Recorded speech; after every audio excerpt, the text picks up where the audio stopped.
Today on CityCast Chicago, the Fire officially break ground on their new South Loop Soccer Stadium. People's Gas wants yet another rate hike, and Chicago is losing our neon sign recipes. It's Thursday, March 5th. I'm Jacoby Cochran, and this is what Chicago's talking about.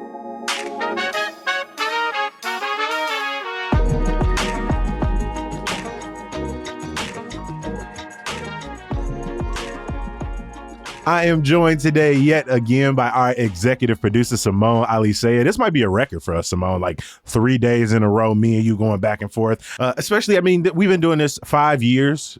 We are celebrating being named Chicago's best podcast for the 5th year in a row from our friends over at the Chicago Reader. Shout out to every single person who listens and reads, who voted for us as number one. Once again, This is pretty cool. Like when we did the 3 times in a row, I was like, damn, we kind of like the Bulls. When we did 4 times in a row, I was like, this feels familiar as someone who was named the top speaker in America 4 times in a row. But now 5 times in a row, I don't have anything to compare this to. I don't know how to handle this win, Simone. I want to just remain humble, right, and modest about it all. But also I'm like, are we actually at the point of we so cocky that we don't even let it wash over us? We're just like, oh, we did that again. That's pretty cool. I certainly am. I think I don't know if it's cockiness so much as just I still have podcasts I need to make every day. But yeah, really glad for and thankful to everyone who voted in that competition. And you should definitely check out the Reader's Best of Chicago issue. Lots of great stuff in there. And yeah, Let's do it again. Year 6. Here we go. Here we come. Let's jump into it. I have been looking out my window for the last 2 years at the 78 development in the South Loop, wondering when the hell are they going to actually build something on this thing, right? A question Chicagoans have been asked since it was dubbed the 78 back in 2016 when Related Midwest purchased the property, a property that has sat largely vacant since the late 70s when the rail yard was removed. Well, Simone, we went from decades of no action, some start and stop, to what feels like a fast sprint in a stadium, in a city that has a lot of stalled stadium conversations happening right now. So my first question to you, are you shocked how fast we went from announcement to mock-ups to ceremonial, the mayor out there with the shovel in hand? Yeah, I will say, when you said, like, oh, yeah, the Fire broke ground on their new stadium, I was like, wow, that seems fast. Like, didn't we just talk about this? Didn't the city council just approve it? Like, I feel like it was not that long ago that we were kind of exploring, like, okay, the city council. And, we talked about sort of the speed of the city council approval. And again, I think speed is relative here, as you say, that development had been sort of in the works for a really long time. The 78 initially tried to put up a bid for the casino, which obviously did not materialize, right? And it has been kind of a sticking point, a sore spot of like, okay, you've got this big developer, they're going to do this big thing, you got this big mega development, we're going to create the 78th community area, right? The 78th neighborhood. And U of I announced the tech hub that was supposed to be a anchor tenant. That got pushed out. The White Sox and the Bears explored it as a potential site for a stadium. Right. That didn't really go anywhere. But then you had Joe Mansueto, the owner of the Chicago Fire, is like, okay, well, we'll put down $750 million and we'll build a stadium. And then from there, kind of as soon as that announcement came out, it was just like kind of boom, boom, boom, approvals, votes. And now, again, this sort of ceremonial groundbreaking. So, yeah, it's I don't know. What is time anymore, Jacoby? What is No, seriously, because when we first started doing the podcast, they were at the point of looking for a location in the city for a training facility. Right. That got announced, and then the city council pushed back on that. It eventually got moved to Belmont Cragen, where they broke ground last year. Again, the neighborhood and community members were torn. Some people supported the investment in the neighborhood, were excited to see the team move in. Others said, hey, when it comes to the Chicago Fire, I'm of two minds. One, they get things done faster than some of the other professional teams in the city, it seems. But also, because of that speed, because of the private investment, it feels like it speeds past what I think a lot of Chicagoans have gotten used to, which is, a discussion around a CBA, community benefits agreements, more environmental checks, broader community discussions where people can either voice their support or their opposition. Now, a lot of that has happened over the last few years as it relates to the fire. But unlike, let's think, General Iron on the Southeast side, the Bears Stadium conversation, the Obama Center, Lincoln Yards, which is right throughout this last decade, gone through its own start and stops, right? That feels like what Chicagoans are used to. Mega developments moving very slowly or not really coming to fruition. That's not what we have here. Although, again, it has been moving slowly in the sense that there has been this vacant mega development for several years. The 78 as a whole, it has moved very slowly. Even if this particular anchor development feels like it's moving quite quickly. Point. And then again, to your point of like, are Chicagoans used to this? I think the Obama Center is actually kind of an outlier case in terms of kind of the back and forth that went over the siting of that and sort of. And again, I think a lot of community members ended up not getting what they wanted. There was no CBA in the end, right? And often that has been the case. I think the Obama Center kind of, brought that as a potential to kind of the forefront. And now we're seeing calls for CBAs in all of these new developments. But to be clear, they aren't historically that successful. Chicago's not signing CBAs, community benefits agreements willy-nilly, right? Like, that's not really what's going on. And so I think when we talk about like what the expectations of Chicagoans are, I think that's kind of an important context to keep in mind. That said, right, I do think there are a lot of, as we are seeing in sort of every new big development, whether it is Lincoln Yards, whether that's the Quantum Campus, right? There is a pretty vocal, concerned group of neighbors who says, okay, what about us? What is this going to mean for my rent? What is this going to mean for my transportation? There was a press conference this week where, some neighborhood advocates specifically talking about the desire to build a new CTA station, to serve the new stadium, and what kinds of investments are going to be made. When we know there's going to be tax dollars used for infrastructure improvements around this development, but what specifically are those going to be, and who gets to decide and who gets a say in what those are going to be? Back in 2019, when the 78 development was kind of getting off the ground, then Mayor Rahm Emanuel announced that there was going to be $700 million in TIF funds for these infrastructure things. And the city council approved that. And at the time spoke specifically to building a new CTA station, among other improvements. But because there hasn't been an anchor developer at that site yet, right? That hasn't really gone anywhere, right? You kind of like, if you don't have some, what infrastructure are you improving to get to what, right? To do what? And now we know there's going to be a stadium. They're breaking ground on it. But we still haven't answered the question of, okay, so what are these improvements going to be and what's the conversation going to be like around them? For people not familiar with the 78 site, Roosevelt Road runs over the top of it. To the east of the site is Clark Street, which is a very small street, which isn't really fit for a ton of game day traffic. To the west of the site is the river, right? There isn't a ton of entry into the development as you see, as it's currently set up. So we could talk a lot about like the bus routes that run by it on Roosevelt, the red, green, and orange line station that's right down on Roosevelt. But in terms of actually getting to the site, it isn't very clear what that development will look like, how much additional construction it'll take to make it easily accessible to people from South Loop, from Chinatown, to get to it from Pingtown Memorial Park. Like, again, this money was set aside before the Chicago fire ever made any proposal to build a stadium there. And so there hasn't been a ton of work around how that money will be spent. So right now it's pretty vague, right? It's the same conversation happening with the Bears out in Arlington Heights, where they're saying we need money for infrastructure. What exactly does that mean? How far does that go? Both underground, when you're thinking about water and power lines, to expanding streets, adding new transit development. It's a lot on the table still to be asked while these shovels are hitting the ceremonial dirt. Well, and the question I have, $700 million, it's a lot of money for sure. But I think about, the State and Lake station renovation was $440 million, right? That's less than 300 million left over for any additional, assuming that that price tag is comparable at all. And that's just sort of some back of the envelope math there. And so, you know, I sort of question, like, there's a lot that people want. People are questioning the money that has already been aside. What is it going to be used for? How are you going to use it?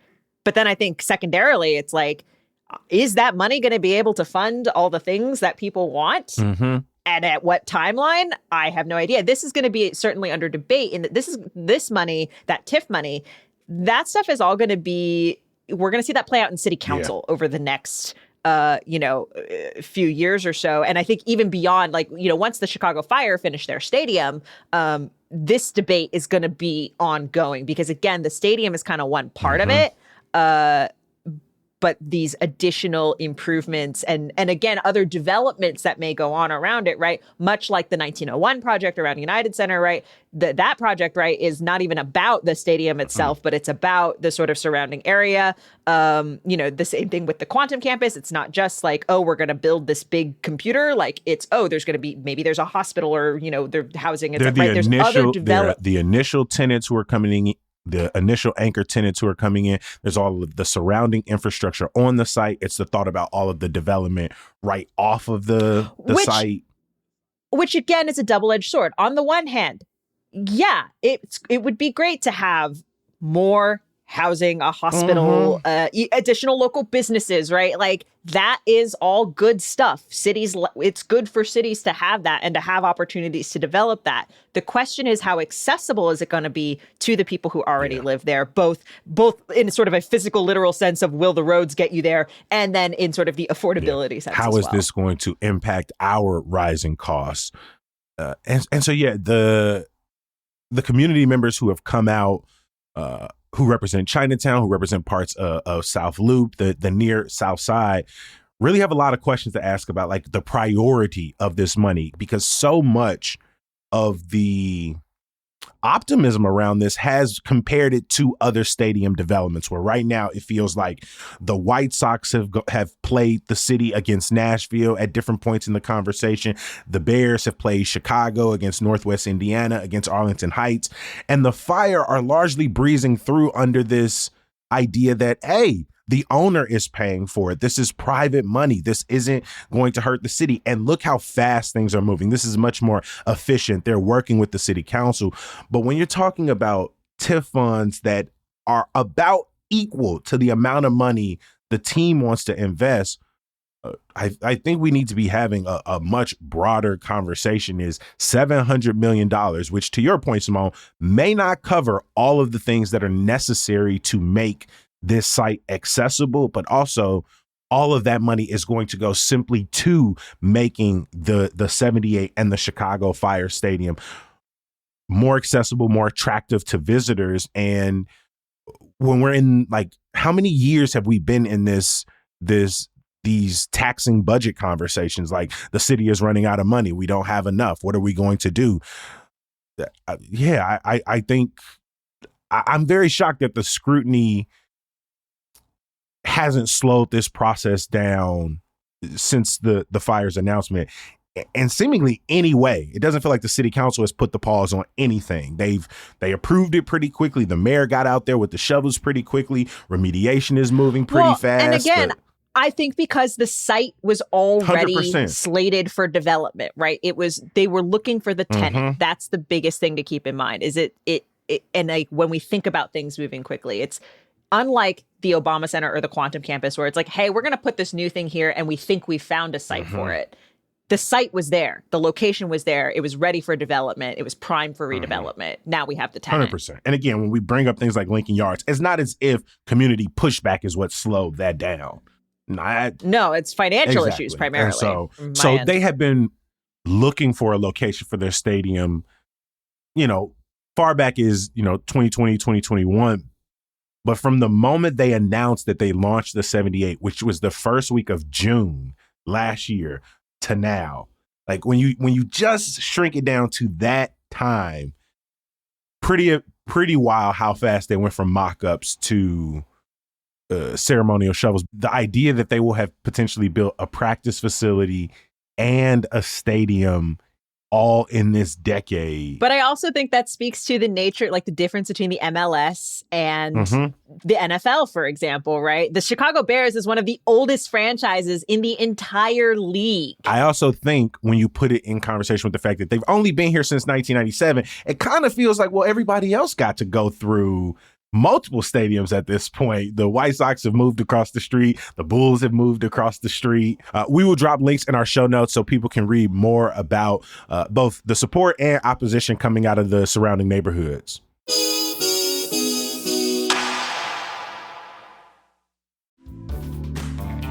Access Contemporary Music's Sound of Silent Film Festival is now in its 21st year. And I already know what you're thinking. Kobe, this is an audio medium, and that sound a bit like an oxymoron. Doesn't a silent film festival just sound like this? But here's the thing. This festival features newly composed musical scores performed live, so it's movies and a concert.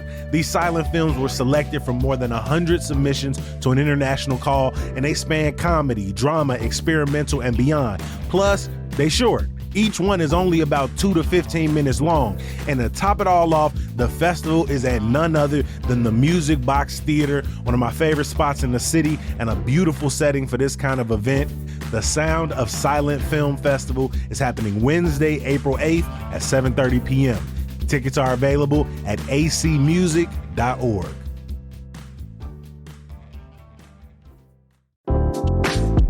Hi, I'm David Plotz. I'm the CEO of CityCast, a podcast network that includes this show you're listening to, and also 12 other CityCasts in 12 other cities. And each one knows their city as well as your local team knows yours. So isn't it time we connected them? Don't you want to know how they're tackling their bike lane problems and housing challenges and sidewalk dog poop crises? That's why I'm hosting a new podcast called Your City Could Be Better. Because it could be. Every week, I'll chat with a different host in our CityCast network about what their cities are doing right and wrong, the weird things they're trying, and the surprising successes, so that we can all learn how to make our cities a little bit better. Listen to Your City Could Be Better on YouTube or wherever you get your podcasts.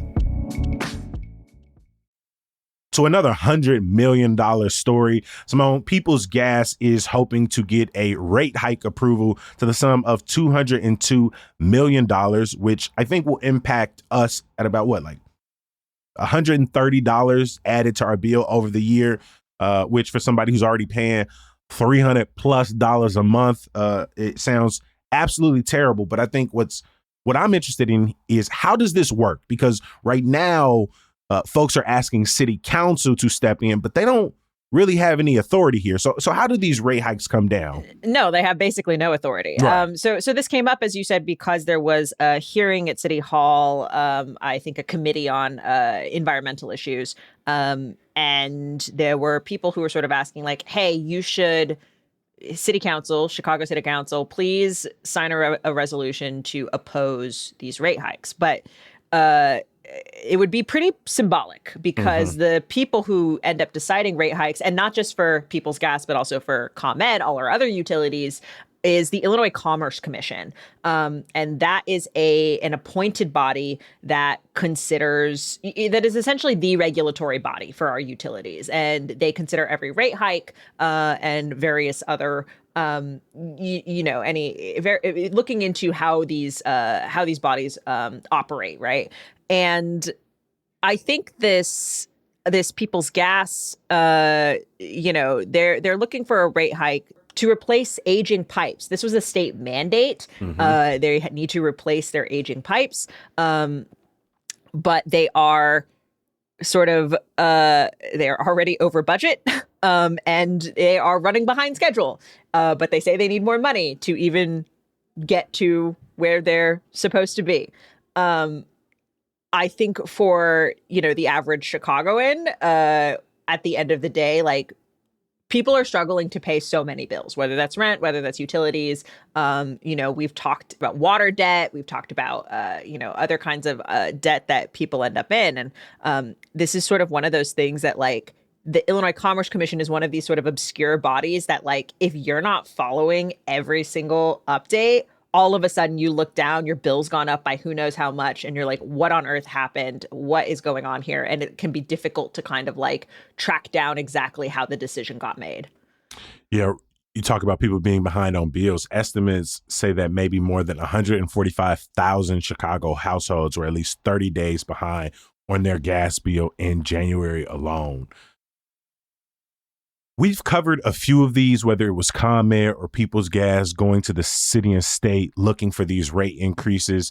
And I mean, I'm constantly skeptical when the company and their representatives are pushing off this increase simply on inflation or infrastructure needs. And that after you're reading, just a couple of years ago that they got approved for a record, $300 million?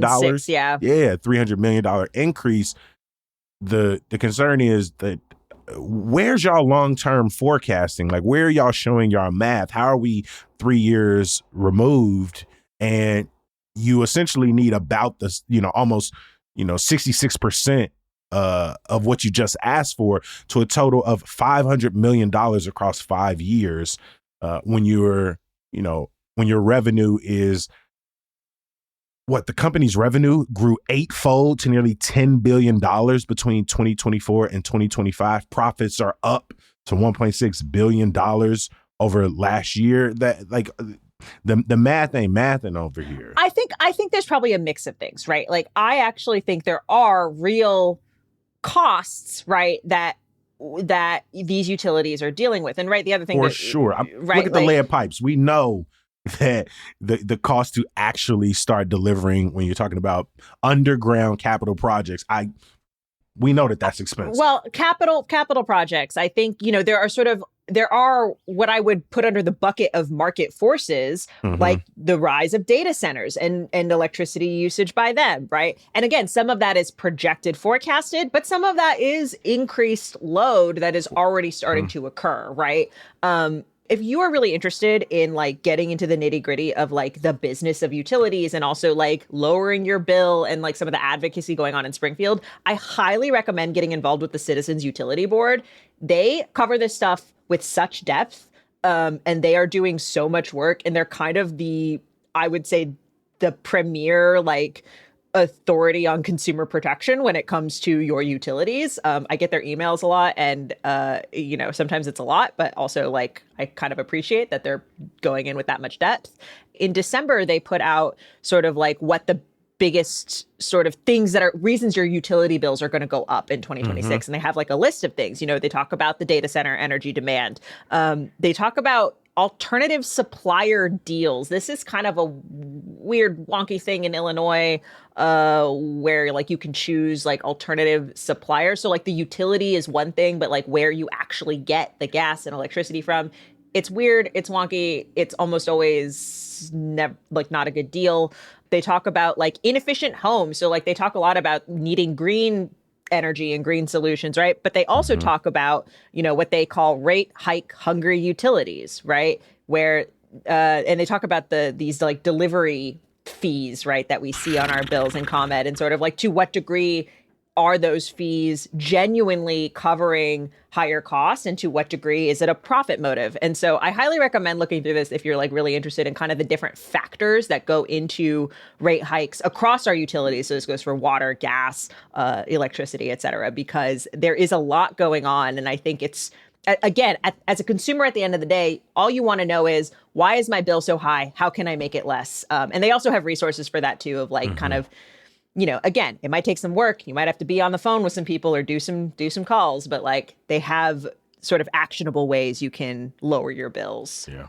Another reason why I don't ever trust those development numbers, like, oh, this is going to be done by 2028, by 2030. They expected this pipe replacement to be done by 2030 to the tune of $2 billion.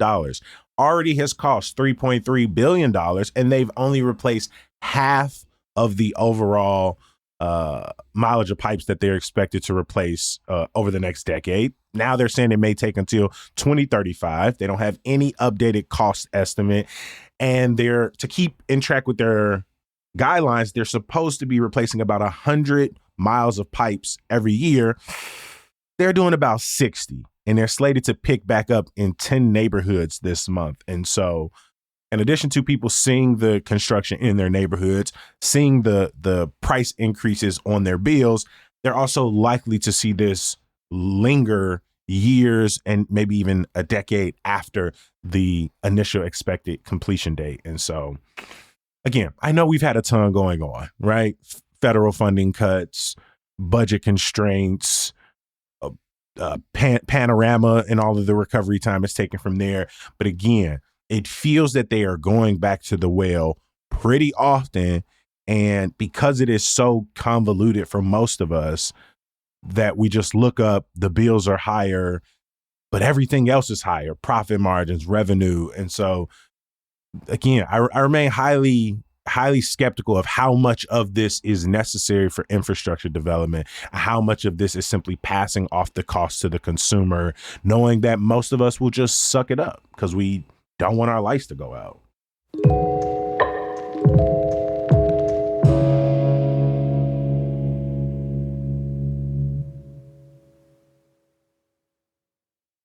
From new stadiums, new gas prices, to something Chicagoans are losing. And of course, I'm talking about neon signs, these classic marquees that once littered Chicago streets across the city from neighborhood to neighborhood.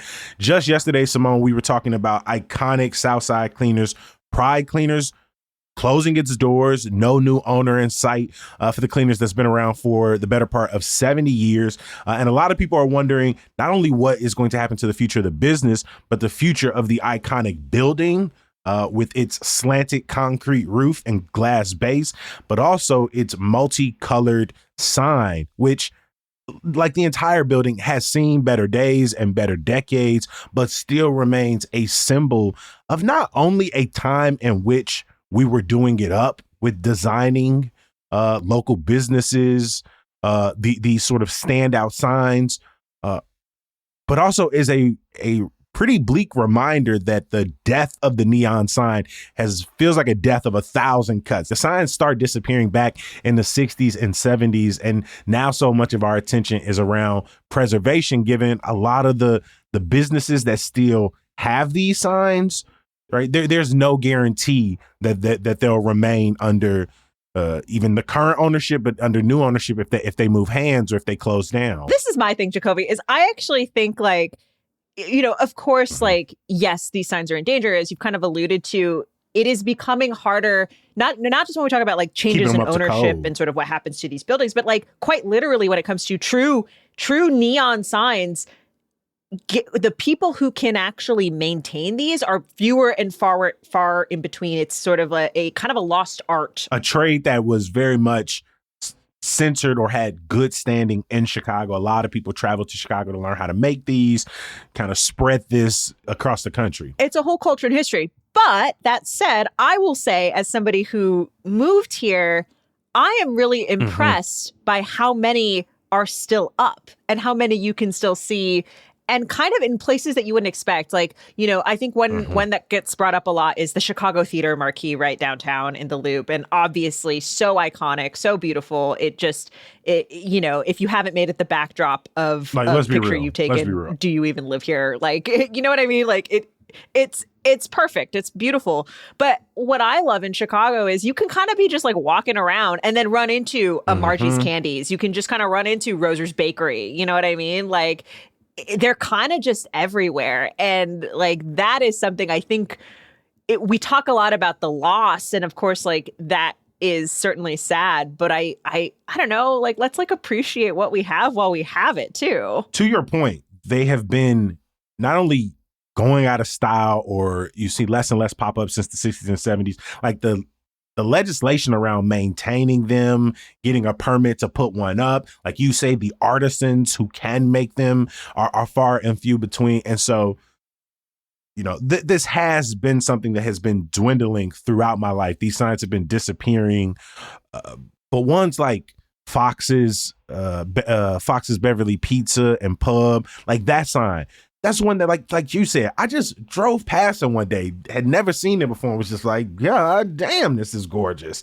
Lim's Barbecue still has theirs. You talk about the Chicago Theater. I referenced the Music Box a couple of weeks ago and their marquee. One I really like is Central Camera in the Loop. I passed by, like when I was working at Harold Washington, I would walk past that building every single week. And it, that store I think it says it's been open since the 1890s. It's like the oldest camera shop in Chicago. It's kind of insane, actually. And I think they suffered a fire during 2020 during the pandemic. And they did some renovations to the sign or some restoration to the sign. And it's back up. I've walked past it in the last couple of weeks, and I stop and look at it every single time. You mentioned Margie's Candy. I was doing some pottery around the corner from there last year. These things are really iconic. And to your point, it is just worth celebrating versus the negative approach I took. Our friends over at Axios Chicago back in January did a bracket of their own looking for Chicago's best neon sign. But the final was between Wrigley and the Chicago Theater. I'm not too shocked there at all. Two iconic signs. As much as I don't love making my way up to Wrigley, the sign is absolutely beautiful. The Chicago Theater, like you said, I've taken so many pictures of that thing. I mean, the thing about this bracket, and I don't know if the voters felt that way, but every single one of these is just excellent. I mean, some of the losers, Margie's Candy's on there, Green Mill that I pass by all the time, love that sign. Aragon Ballroom, another one. Aragon Ballroom is one of these signs. I really want to paint it. It's on my list of images, like especially now that the Lawrence stop is open again. It's just absolutely on my list. Candlelight Pizza way up in West Ridge. That is another sort of you kind of come upon it and you're like, it's kind of the only thing around and you're like, what? The Heart of Chicago is another great one. It's just there are so many. I don't know, man. It's so funny to as someone who has moved here and who didn't grow up here, is I feel like there is an abundance and it is so pleasing to me that one I pass by all the time that is it's a bit of a worn down sign. It's not in the best shape, but again, it's one of these ones that always surprises me is a Mexican restaurant, Cafe El Tapatío on Ashland and Roscoe.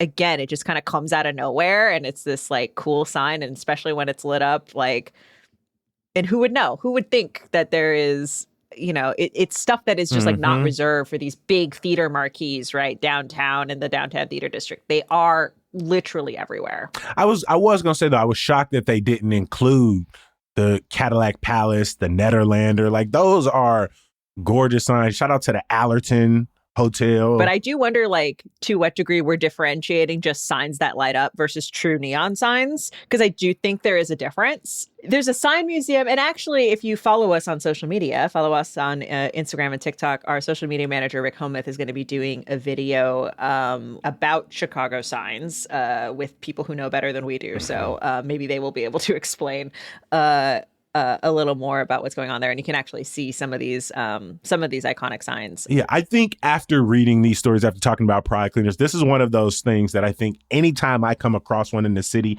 I'm gonna pull my phone out and take a picture. If I got my camera, I'm gonna take a picture and just preserve it in my own photo gallery for future memories. Just something I don't want to take for granted anymore. The more and more we talk about the need for preserving them. And my hope is that pride cleaners get some form of landmark status in the coming years, but we'll stay on that story for sure. I want to give a huge thank you to our executive producer, Simone Alisea. It has been a pleasure sitting down and talking with you day after day after day this week. Hey, thanks, Jacoby. Before we get out of here, I can't leave without some good news. Another day, and I got more events to add to your calendar, including the LGBTQ Lunar New Year dinner going down at Farama in Uptown this Saturday. You got Haymarket Sausage Fest and the West Loop on Saturday.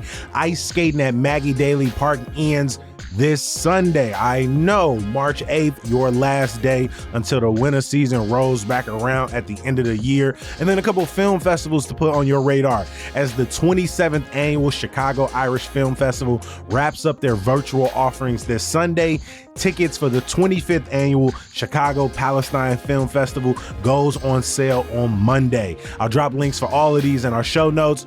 And as always, I appreciate you for listening, reading, and making time. I'm going to be back bright and early tomorrow. I'll talk to you then. Peace.